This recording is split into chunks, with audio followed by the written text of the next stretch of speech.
Hey there, what's up? It's Mike D from superguitarlicks.com, and in this video we're going to be learning quick licks number 14.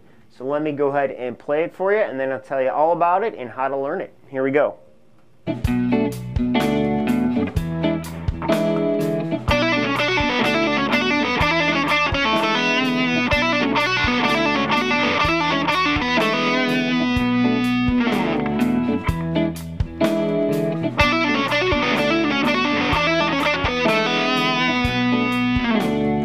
Cool.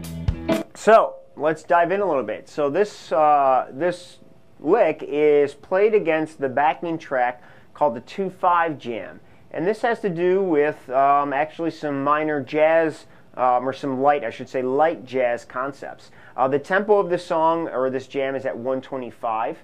And if you're not on superguitarlicks.com right now, you can go there and get access to the backing track for free and a whole bunch of other stuff. So let's talk about the 2/5 jam and what we're doing with this lick. So 2/5 is a very typical chord progression in jazz music, but it's not as in-depth and complex as a full jazz song or some more in-depth chord progressions that happen in jazz.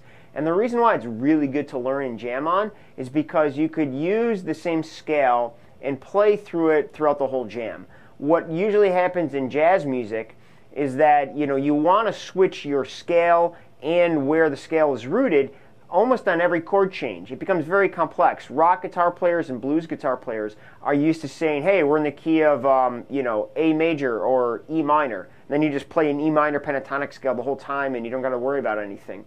Jazz is tricky because it's not like that. However, this 2/5 jam is kind of like that. So you could just kind of keep playing in the same key and it works.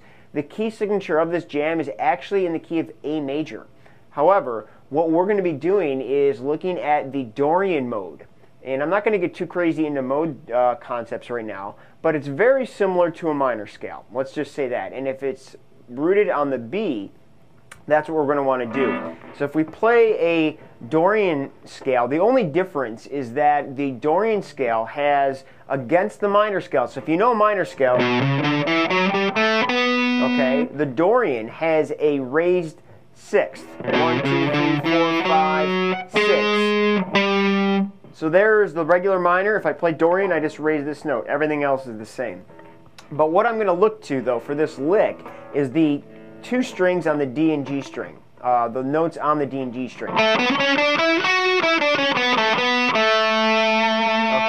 So what I'm going to do, though, to set this lick up is I'm going to start with my first finger on the 7th fret of the G string. Okay, and what I'm going to do is hammer on and pull off on the 9th fret to the G string.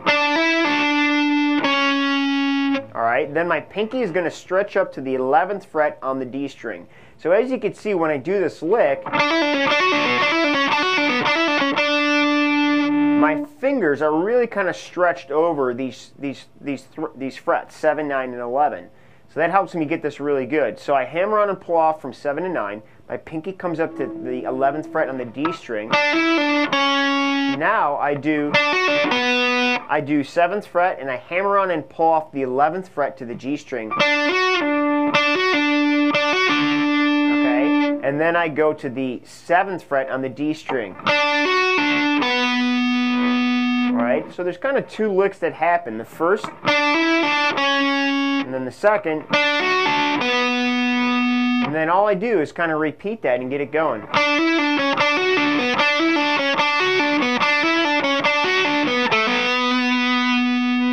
Alright, so that's the lick. It's nothing as complex as you might think. The tricky part about playing it, though, number one, you got to keep those fingers stretched. So bring your thumb low on the neck and keep your wrist around so that you can really get those fingers stretched out over the notes. Alright, this one might feel a little uncomfortable at first, but it's worth the effort. The right hand, it's super easy to coordinate this because there's a lot of hammer-ons and pull-offs. So I'm just using I'm using a downstroke, down, upstroke, then a downstroke, then a down, upstroke. So it's strict alternate picking, but because there's a lot of hammer-on and pull-offs, it's not as technical as you might think. The other thing that the right hand does is that I really utilize my thumb to mute the other strings I'm not wanting to ring out. So in other words, the A and E strings, which can cause a lot of noise, I'm keeping this thumb based on those two so it doesn't let them ring out.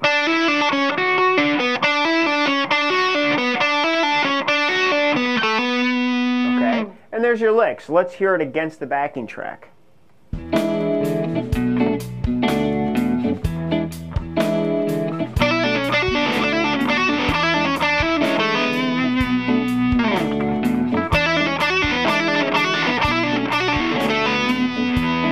Okay, as you can tell, the beat variation that I'm doing gets pretty quick. Even though the song's at 125, which isn't really slow for any matter. It sounds slower because of the groove, but it's actually pretty decent tempo. And then I'm playing, pretty quick beat variation here and just keeping it steady. Like anything else, take it super slow. Use a metronome. It's all even notes, so your beat just stays steady. So if you want to start with quarter notes, work up to eighth notes, and then get all the way up to where you need to be.